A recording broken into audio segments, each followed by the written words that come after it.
আজকে যে আমার কি বড় সর্বনাশটা হয়ে গেল, চলো তোমাদেরকে বলি। এই যে অবস্থাটা দেখছো না, ফ্রিজে আমি আলাদা করে ক্রিম কিছুটা রেখে দিয়েছিলাম হোয়াইট কালারের, আর সেই বাটির ক্রিমটাই গিয়ে পড়েছে কেকটার ওপর।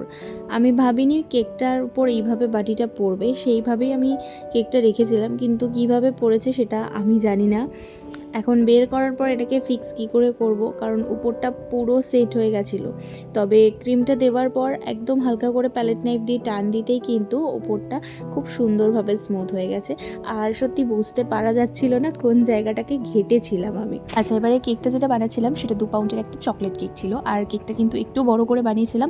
কাস্টমারই আমাকে বলেছিল যে একটু বড় করে কেকটা বানাতে পারলে তুমি আমাকে সেভাবেই বানিয়ে দিও, তো সেটাই আমি করেছি। আর কেকটার মধ্যে এই যে ডিজাইনটা দেখতে পাচ্ছ না, শুধু ফুল দিয়ে যেরকম খুশি যেখানে খুশি নজেল বসিয়ে টানো, তারপর কিন্তু ফাইনাল আউটকামটা ভীষণ সুন্দর আসে, সেটা যেভাবেই তুমি কাজটা করো না কেন।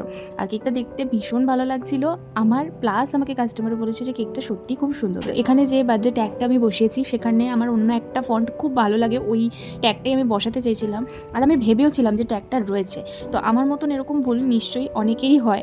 প্রথমে ভাবি যা আছে, তারপরে যখন কাজ করতে যাই দেখি সেই জিনিসটাই একমাত্র নেই, এছাড়া বাকি সব কিছু আছে। তো এখানে লাস্টে প্রজাপতি আর কিছু সুগার বল অ্যাড করেছি, যেটা ছাড়া কেকটা একদম ইনকমপ্লিট থাকতো। তো তারপর এখানে একটা ক্যান্ডেল অ্যাড করার কথা ছিল, আর প্রথম ক্যান্ডেলটা ভালো লাগছিল না অ্যাড করার পর, তাই তুলে দিয়ে আবার দ্বিতীয় একটা ক্যান্ডেল অ্যাড করেছি। তো এবারে তোমরা জানাও এটার ফাইনাল আউটকামটা তোমাদের কেমন লাগলো। ভালো লাগলে একটা লাইক অবশ্যই করেছো। টাটা।